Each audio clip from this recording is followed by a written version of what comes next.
Sports is often a great source of soft power, or the ability to shape the preferences of others by appeal instead of coercion or monetary incentives. The Olympic Games are a powerful tool for this type of attraction. Awarded to Germany before the Nazis came to power, the 1936 Berlin Olympics helped the regime to sell an image of an organized nation open to the world. Anti-Semitic propaganda was concealed from view, while Leni Riefenstahl recorded every single aspect of the event for her documentary Olympia. With only the Soviet Union boycotting the event, the American journalist William Shirer noted in his diary, quote, "I'm afraid the Nazis have succeeded with their propaganda." Unquote. The 2008 Beijing Olympics were a soft power victory for China, a momentous event that pushed to the sidelines controversies like Tibetan freedom activists protesting along the Olympic torch relay. The 2016 Rio Olympics attracted 1.17 million tourists who enjoyed the Games at one of the world's famous beaches, while Brazilians were protesting against economic corruption involving state oil company Petrobras and the political scandals that led to the impeachment of President Dilma Rousseff. In 1964, Tokyo became the first Asian city to host the Summer Olympics. The 2020 Games, however, face an invisible challenge to turning the event into a soft power coup for Japan. With the COVID-19 pandemic showing no signs of subsiding, hundreds took the streets of Tokyo to protest against holding the event. Cancel the Olympics, they demanded, fearing that there are many variants of the coronavirus circulating the capital, with 19% of the citizens concerned that athletes might bring more infections into the country. Tokyo Games are already considered the most expensive Summer Olympic in history, with a price tag of at least $25 billion. The 2019 Rugby World Cup brought a 29.4% increase in the number of tourists coming to Japan, and the country is expected to achieve a record of 40 million in 2020. As a result of the pandemic, the Games were postponed to 2021 and will go ahead amid in state of emergency in Tokyo. This means that events in the capital ran without spectators, while some venues around the country was allowed to operate 50% of the capacity. The exclusion of foreign fans meant a loss of 200 billion yen, $1 billion. If the organizers managed to steer the Games through without major incidents and prevent the spread of COVID-19, the Tokyo Olympics will, without doubt, bring with them a soft power legacy, although with inevitable economic loss. But Japan's main source of soft power is its culture, bringing billions in profits. Especially prominent is mag culture, manga, anime, and games. These are an essential tool of what is called Cool Japan, a campaign launched by the Japanese government in 2010 to promote its cultural industry around the world. This soft power strategy went global and got the attention of the Western media when revenues from sales and royalties of Japanese cultural products soared to 12.5 billion in 2002.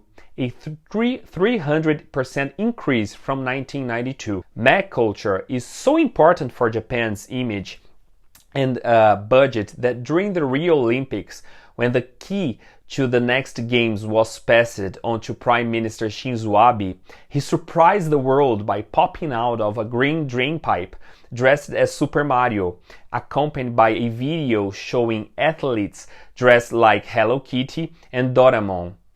The stunt made the usually somber politician the top trend on Twitter next day. Years later, Hello Kitty was appointed Japan's tourist ambassador in places like China and Hong Kong, due to the popularity of the character in countries that suffered Japanese aggression at the end of the 19th century and during the Second World War. manga became one of Japan's most important exports and an important gateway into Japanese culture, getting major exhibitions in places like the British Museum in London. According to a survey conducted in 4 European countries, the majority of readers discover manga while still at school, a time particularly important for shaping our identity and perceptions of other cultures. Japanese anime industry pulled a record of 17.7 billion in 2017, with the help of artists like Hayao Miyazaki, who won an Oscar in 2001 for Spirited Away. The win served as a wake-up call for a lot of people in the film business who had been disregarding Japanese animations for years, says Dr. Jonah Clements, a researcher of Japanese anime. Japan was the second highest exporter of video games before the pandemic, representing just over 10% of all global sales worldwide in 2019. On top of that, unlike China, the world leading in video game exports, Japan has characters that are recognized worldwide. Pokémon alone brought in $5 billion in revenue in the first 5 years of existence. But even the established soft power of mag culture has faced competition over these past few years. One of the most important is HALLYU, the Korean wave, the rise in the popularity of Korean culture around the world. Used in the early 1990s as part of the re-establishing diplomatic relations with China, the term describes a soft power that included phenomena like kpop and kdrama that proved are as critical as traditional diplomacy. Korean boys band BTS reached the top 10 of the Billboard 200 in 2017 with 300 million votes worldwide, generating more engagement on Twitter than artists like Taylor Swift, Beyoncé, and Justin Bieber.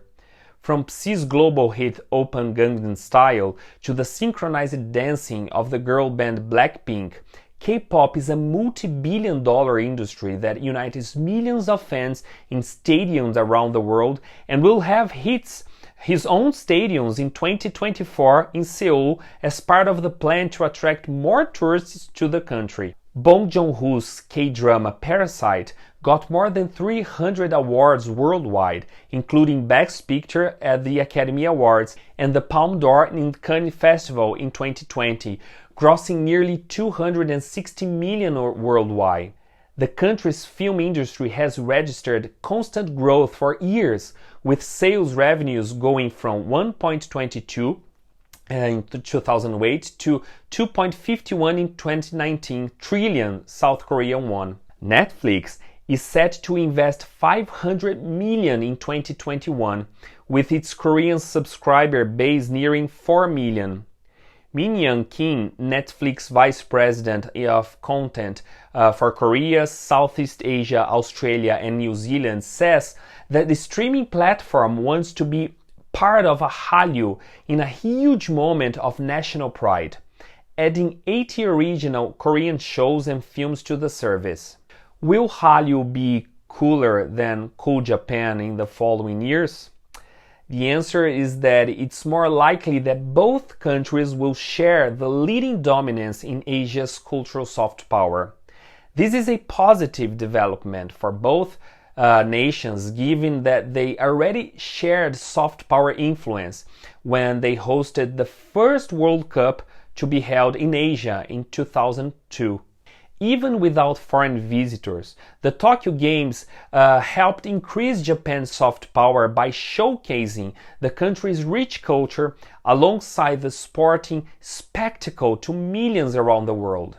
The Olympics are still one of the most watched events on global television, with US broadcaster NBC alone paying $1.275 billion for broadcasting rights per Olympiad.